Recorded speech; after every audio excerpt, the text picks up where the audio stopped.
Welcome back to Fin 340 Real Estate, Chapter 14, Lectures 3, and Part 1.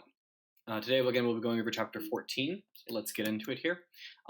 Chapter 14's overview here, adjustable rate mortgages, continuing on to graduated payment mortgages, reverse mortgages, construction loans, equity mortgages, seller financing, over encumbered properties, and then lastly, how to invest in mortgages. So Chapter 14, types of financing, adjustable rate mortgages are a standard type of mortgage compared to a fixed rate mortgage, which is where in a fixed rate, the interest rate does not move. It stays the same throughout the entire time of the loan. Under an adjustable rate mortgage, the interest rate goes up or down depending on the prime rate. The prime rate of interest is tied to an index, and that's usually set by the federal funds rate plus some premium. And then upon the prime rate, there is an additional premium added to the value that's going to be charged as interest as a spread, depending on how creditworthy the individual is or the loan is dangerous, etc. So there's a risk premium added to the prime rate, which determines the adjustable rate. As the prime rate goes up or down, typically as the Fed will increase or decrease interest rates, and as availability of lending capital in the market, then the prime rate goes up, your interest rate on the mortgage goes up. If the prime rate goes down, your interest rate on the mortgage goes down by exactly the same amount. Okay? It's not a random number. Your credit adjustment does not occur. Okay? So there's no increase or decrease due to how credit risk or increase or decrease in your credit risk there is. Okay? Just the prime rate going up or down. That changes how much you will end up paying. Okay? However, because ARMs allow banks to protect themselves in the case of offering loans when interest rates might go up, they actually will give you a lower level of interest compared to a fixed rate mortgage if you accept an ARM. Okay? However, ARMs are also dangerous. They're very good if the interest rates are going to go down for the consumer. That's not good for the bank, so they're not really into giving ARMs when the interest rates are expected to go down. They are much more likely to try and get people locked into fixed rate mortgages. However, they will, so they get the higher rate and the interest rates go down, they get to hold it. However, they are very happy if they think interest rates are going to go up to issue adjustable rate mortgages. And that is exactly when people don't want adjustable rate mortgages. So you can imagine this going back and forth that exists here. So in order to get people to take those adjustable rate mortgages, they lower the interest rate on the loan by a few basis points. And a basis point is just a 1/100th of a percent. So if I say 50 basis points, what do we mean? That means 0.5% of a loan. Okay, not very much return, but it still tells you basis point is 1/100th of a percent. Okay, so they lower the interest rate a little bit for ARMs in order to get people to get them. Now, under ARMs, assumption of the loan is allowed. Assumption of the loan means that somebody else can come into the property, buy the property, and transfer the mortgage on that property. It makes it very easy to move the loan. In many cases, assumption is not allowed on several different types of loans. So basically, it makes it difficult to come into the property and you have to transfer deed, pay off the old loan, etc. But under ARMs, they can assume the loan and take it over if need be. There is no prepayment penalty, which is a nice little feature of ARMs. If you pay off the loan early, you do not pay a prepayment penalty, which can increase the interest rate significantly. But keep in mind that loan rates may go up. However, those loan rate rises are capped on an annual basis. So, for example, in the 1970s, we raised the interest rates significantly over the course of a year. Under an ARM, even though the interest rates may have gone up by 5% in 1 year, the ARM's interest rate cannot go up that much. It may be capped at only a 1.5% move over the time of the year. And so it would go up 1.5%, but stop there. The next year, however, it would go up an additional 1.5%. Now, there's typically also a total cap on how high the ARM can go, just to protect the borrower from the Fed increasing interest rates to catastrophic levels and then making everybody go default. So the ARM just won't increase after that point that it reaches the contractual limit. All right. A graduated payment mortgage is simply a mortgage in which the payments start off small and then they increase at a certain time period within the mortgage. After, say, 5 years, the interest or the payment on the mortgage goes up, and then you have another 5 years, the payment goes up even more. In some cases, under graduated payment mortgage, during the first initial payment period where the payment is very low, you may actually see the balance of your loan increase because the interest rate is going up relative to the payment that's being made. It's not enough to pay down the mortgage. Then after 5 years, the rate goes up for the payment and people pay more, and perhaps it starts netting equal. Another 5 years goes along and the payment is increased again, and now the loan begins to amortize regularly as you would see it. This reamortization is what allows them to get the loan back on track. And so the reason we do this, you might be going, why would we do a graduated payment mortgage? In general, people don't have a lot of money when they first get mortgages, when they're typically young. And so what we do is we offer them graduated payment mortgages with the idea that they will get promoted eventually, and that will increase their income. And that increase in their income will allow them to pay more and more on the mortgage. This is a nice little system, provided people actually get increases on their income. If they don't get increases on their income, then they're in a little bit of trouble as their mortgage payment continues to go up. A reverse mortgage is a mortgage in which basically you are old. Typically, this is how this works. You have paid off your mortgage. You own everything in the house. The equity is yours. So you approach the bank and you say, please give me a mortgage on the house that I already own and pay me out of that mortgage payment on a monthly basis money so that I have availability to live with it. So traditionally, these are given to retirees who do not have enough money to retire on or cannot live comfortably. So they take the equity out of their home, they get payments on a monthly basis, and by the time they die, provided this is done correctly, they will have mortgaged out the entire value of the loan. The house will be sold upon death, and the bank will be paid off the balance of that home. Nothing is given to the heirs because the heirs own nothing in the home since it has been reverse mortgaged. Now, if the individual dies before the 30th year of the mortgage, then there may be less equity taken out of the property of the reverse mortgage, and then the heirs get to inherit that split of the property. They still get their equitable distribution. Okay? So this is just a way of getting money back out of the mortgage that you've already paid out a house and accessing that capital if you would need it. But bear in mind that you do end up losing the value upon death that you have mortgaged out and spent. All right. Fannie Mae also uses an intermediate conversion for new homes, and there's no monthly payments that have to be made. So they set up this new system that basically allows, if an elderly individual, doesn't have to be elderly, but traditionally that's what happens, buys a new house and completely pays off the equity, they are automatically considered in order to activate a reverse mortgage. So the elderly person receives a portion of the mortgage cash, and the other remaining part continues as the down payment on the house. They keep that cash. They are not required to make monthly payments. Interest is accrued to the balance. And upon death, they sell off the mortgage as they sell off the property as well, just as we described before. So Fannie Mae is the government agency, as you may remember, that will buy out these mortgages and underwrite them. And it is now government agency, or was a government agency, backing the use of reverse mortgages. Okay? Construction loan is where basically you want to buy property that has nothing on it and you would like to build on it. Well, you need money to do that. However, banks are not likely to loan for construction because there's no collateral there. Imagine if we started building a house on the property and then there's a strike of all the workers and they all stop working and we can't finish the property, and so we can't sell the house to make our money back and we go default. Well, what does the bank repossess? They can't take the home. There's nothing there. There may be a wood frame. There may be land, but they can't really sell a wood frame on land. It's not easy to do. So they're not really interested in loaning to construction workers, but there are some banks who specifically focus in construction loan lending. So what they do is these banks are pretty attuned to the risks involved in construction work, and they write fairly constricted contracts and require bonding and additional reinsurance and insurance contracts and default obligations that are placed on these construction loans, and they make them short term. So they're only about 1 to 3 years in the length of time. And after that 1 to 3 year period, the construction company is usually required to initiate permanent commitment, or what's called a takeout loan. That means that they have to go find a permanent mortgage that will pay for the property at the finalization of its construction and would terminate the construction loan. So the construction loan company gets all of its money back. There is now a new mortgage held by a traditional, conventional lender, which backs the property, and it's set up on the market for sale so that we now can wait as long as needed to sell the property without the construction loan being outstanding.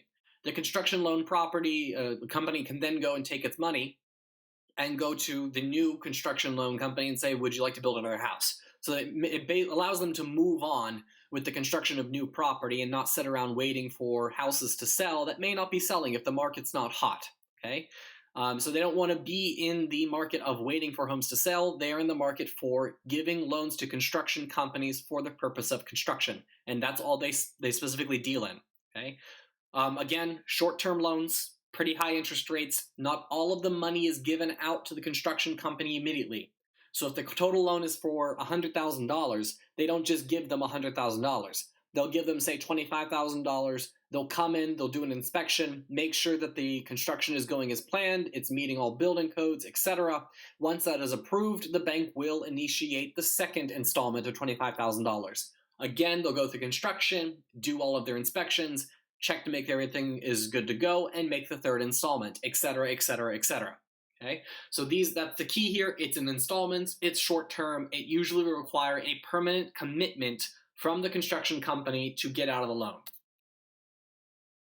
An equity mortgage is just like a reverse mortgage in a sense, except for it's not typically elderly people who get into them, although they can use them if they would need. What you're doing here is tapping the equity in your house, and typically we want to tap the equity in the house in order to use it to do more construction on the house or redesign the home and increase the home's value. So say you bought a house for $100,000 and you put $20,000 down and $80,000 for a mortgage. Your equity in the home is $20,000. Suppose that the home is not of good condition. So you take out an equity line of credit on your $20,000 of equity, okay, an equity mortgage. This basically allows you to tap into 80% of the value of your mortgage, the equity that you have in the property. Okay, so we had $20,000 of equity in the property. We can tap into 80% of it. So we are able to access $16,000. So the bank will write you an equity line of credit mortgage for $16,000. You can take that $16,000 and you can use it to fix the kitchen or fix holes in the wall, put a new coat of paint on the outside, put a new roof on. Okay? All of these things increase the longevity of the home, how the home looks, its curb equity if you want to, or curb value, and increases the market value of the home. And in turn, you've increased the market value of the home, perhaps if you would like, and hopefully it did over time, increase it more than $16,000. You can turn around and sell the house for more than $116,000 and perhaps some interest, and you would make profit on the property. So this is how you could use equity mortgages in order to earn some money for your property by tapping into that equity. You can also, in theory, use the equity mortgage for anything you like. There are no restrictions on what you use the money for. So the equity mortgage can be used to go on vacation, and some unscrupulous lenders advertise for that. So they say, oh, you've been paying into your mortgage for 10 years. You probably have a high amount of equity in it. So why don't we tap into that equity and you take your family on vacation? Basically what they're saying there is, take value out of your mortgage, your home, your most valuable property, and use it on a frivolous expense that you don't technically need. Okay? It is not a very stable source of financing for that purpose.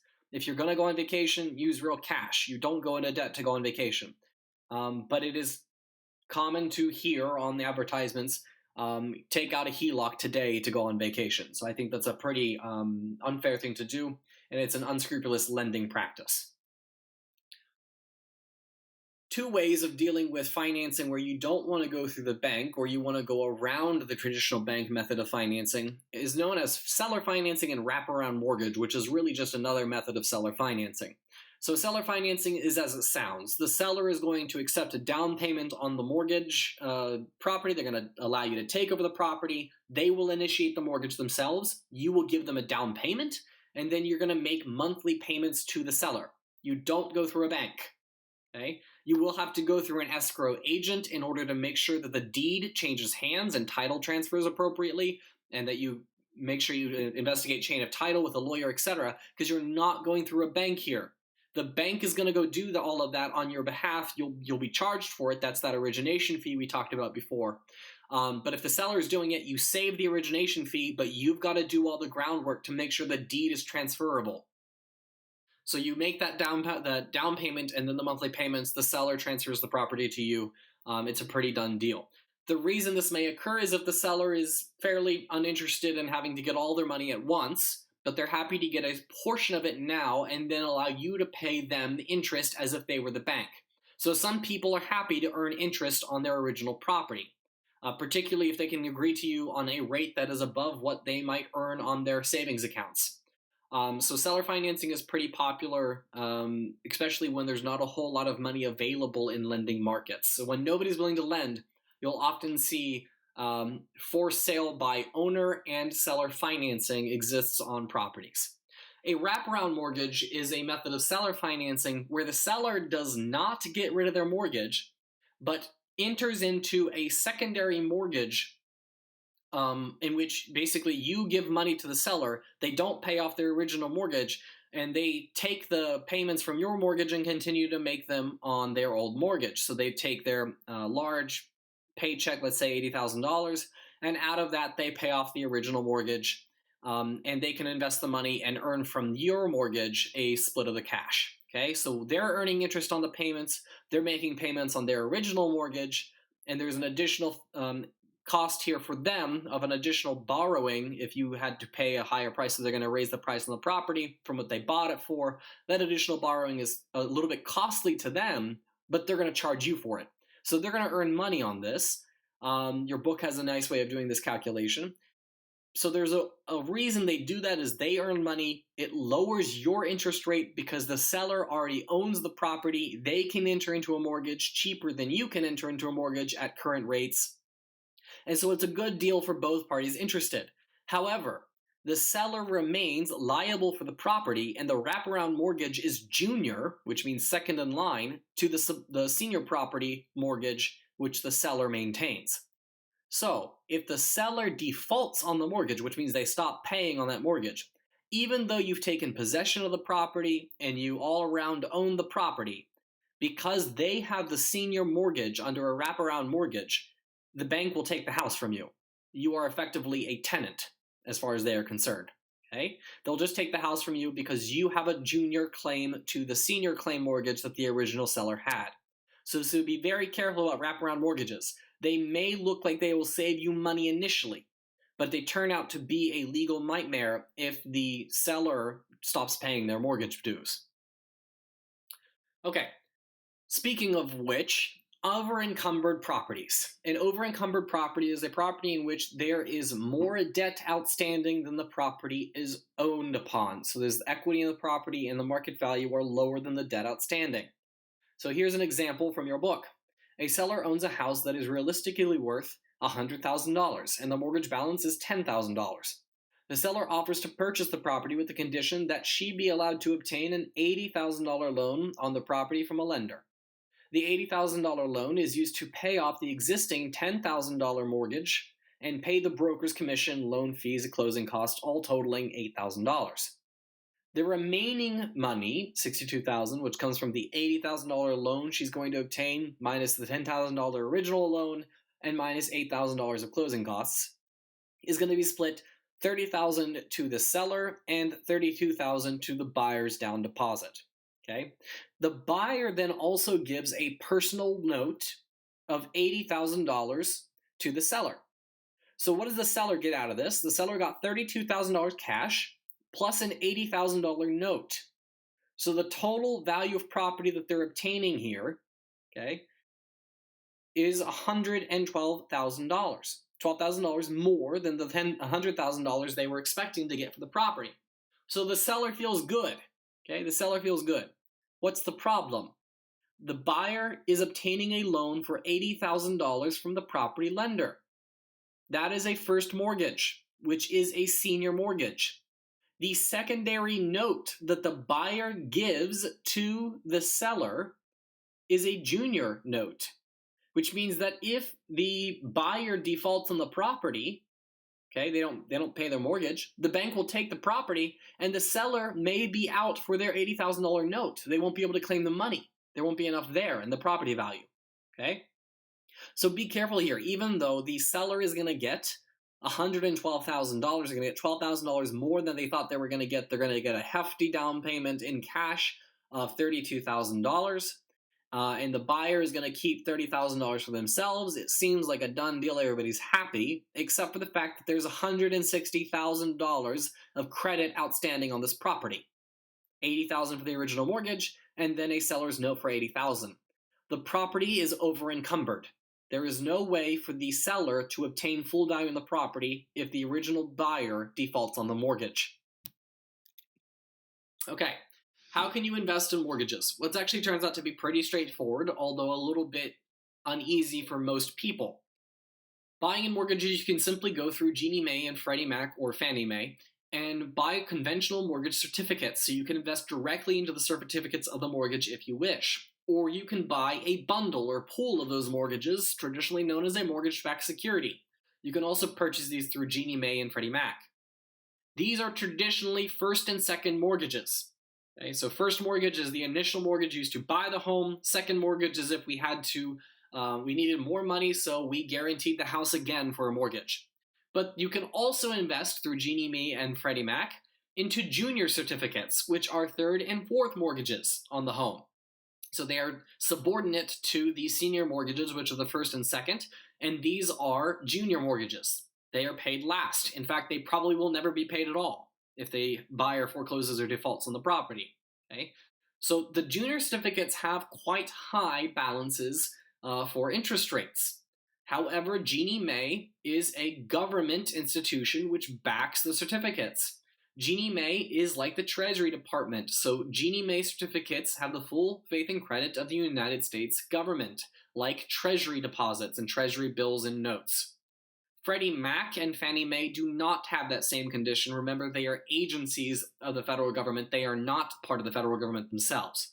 So if you invest through Ginnie Mae, you get a little bit more protection. You can also invest through Ginnie Mae mutual funds. Okay, that's going to give you some exposure, but the returns on these funds are only approximately 3.25% per year.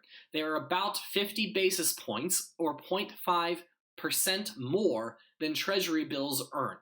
Okay, so not that much more money than you would get investing in Treasury bills, but still some more. And it's key to understand here, as I just said, they are Ginnie Mae government-backed mortgage certificates, which means that if they default, the government will insure a portion of it, just like Treasury securities.